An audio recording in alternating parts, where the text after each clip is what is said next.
Since I was a kid, space and the endless possibility for extraterrestrial life has fascinated me. The Golden Record, which is essentially a crash course in all things humanity. Sent on the Voyager probes have always been a specific interest of mine.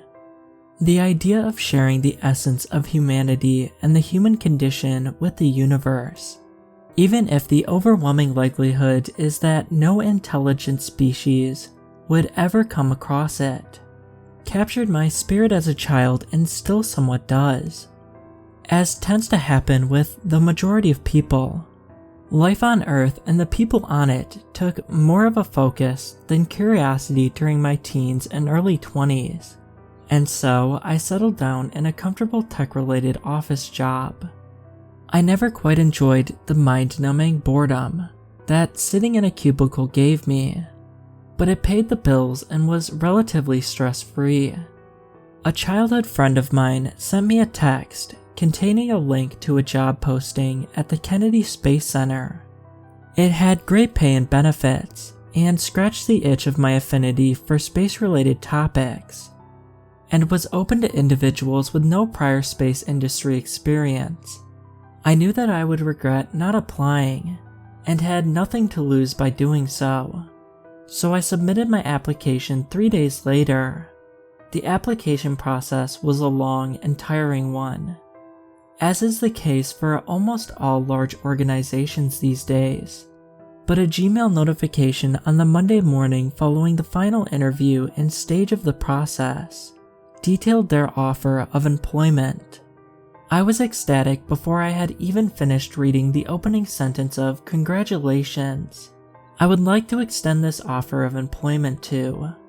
I sent a celebratory text to my best friend, as well as the friend who had shared the opportunity with me. My first day was the Monday 2 weeks after the offer letter was sent. The Uber driving me from the temporary accommodations of a nearby hotel to the center drove past a sign that finally made it feel real. The NASA logo, along with the words National Aeronautics and Space Administration, Kennedy Space Center. I was filled with a childlike wonder and a giddy excitement I hadn't felt in many years. Yet I forced myself to maintain a steely look of professionalism and tranquility. The usual first day at a new job routine ensued, and over the next few months I settled into my new role as a space debris and re-entry technician, which I came to thoroughly enjoy.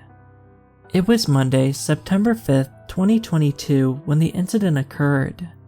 As usual, I received a report of a piece of debris re-entering the atmosphere towards our general area of the southern United States. Typical procedure dictated that I check the data, size, weight, shape, etc., and either agree or disagree with the already provided categorization of the specific piece of debris, posing a high, medium, or low risk. I agreed this piece of debris should be categorized as high risk, as its size and weight combined with the extreme speed gained throughout the process of re-entry may prove a threat to life. These objects tend to land in some form of water, considering the majority of the planet is covered by water, and so are typically harmless. But as time went on and it hurtled closer, this one seemed to be primed to land in the general area of the Space Center. I was somewhat nervously excited, seeing as the odds of any form of space debris landing near us were astronomical. It landed shortly after I received the initial alert, and as always a team was sent to inspect and retrieve the debris. After reports of debris being stolen and sold by fortunate people who stumbled onto the site, we were trialing new technology which involved cameras mounted on the inspection team's bodies, and these images being live streamed to us back at the Space Center. The team approached the debris and the buzzing conversations in the large room died down to listen to any communication. Almost everybody in the room realized before any words were even spoken that this was no typical debris. A large white high-gain antenna was planted into the soil, and a half-broken magnetometer jutted out from the side of the main body. This was, beyond a shadow of a doubt, the Voyager 1 probe. Voyager 1 was launched from Cape Carnival, just a few miles from the crash site, on September 5, 1977, and was the first human-made object to enter interstellar space. I had come across a live tracker for its position in the universe a few years ago, and so my first action was to navigate to that site with my trembling hands. It took ages to type out the URL, and to gather enough focus for my wildly racing mind to read what was before me. Launch date: Monday, the 5th of September, 1977, 12:56 UTC. Mission elapsed time: 45 years, 0 months, 0 days, 0 hours, 0 minutes, 0 seconds.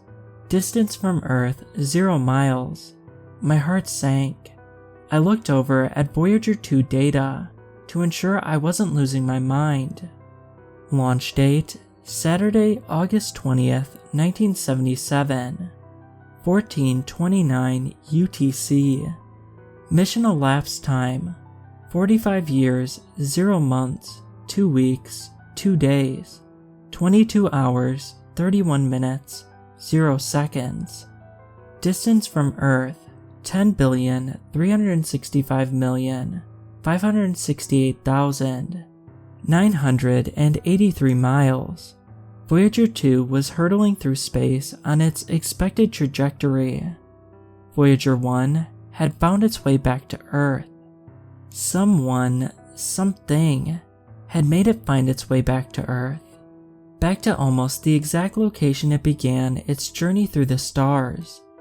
Whilst I had been confirming my eyes weren't deceiving me, the team had surrounded the returned probe and awaited the instructions of the decision makers in the Space Center. My boss was the one to instruct them to inspect every visible surface of the probe, and they duly obliged. Almost bonded to the very fabric of the surface was the golden record sent along with the probe all those years ago, that I had so enthusiastically researched through my youth. It seemed completely untouched in terms of its physical appearance, despite its apparent repositioning on the surface and decades of traveling through the expanse of space. The record was retrieved and captured the attention of all present, particularly myself, and the probe itself became an afterthought as the question of what exactly awaited us upon playing the record took center stage. The drawings carved into the record detailed exactly how it should be played, and they were followed with careful intent. A dim static noise began to come from the small speakers of the record player. A news anchor talked about an interview given by a politician, a sports commentator, an emotional victory, and a rock song played on the local radio station. These were all signals that had escaped the atmosphere between the time Voyager 1 was launched and the day it returned. Most of them should have been too weak for anybody to hear, to decipher, to reply to. But something did. A voice began to drown out the captured broadcasts. It spoke in a strange language consisting of no words, but sounds made using the tongue with varying levels of loudness. A translator delivered the meaning of these sounds in English. "We warned you that they are always listening, to never make noise again. It is too late for us to help you. It is too late to save yourselves. They are coming.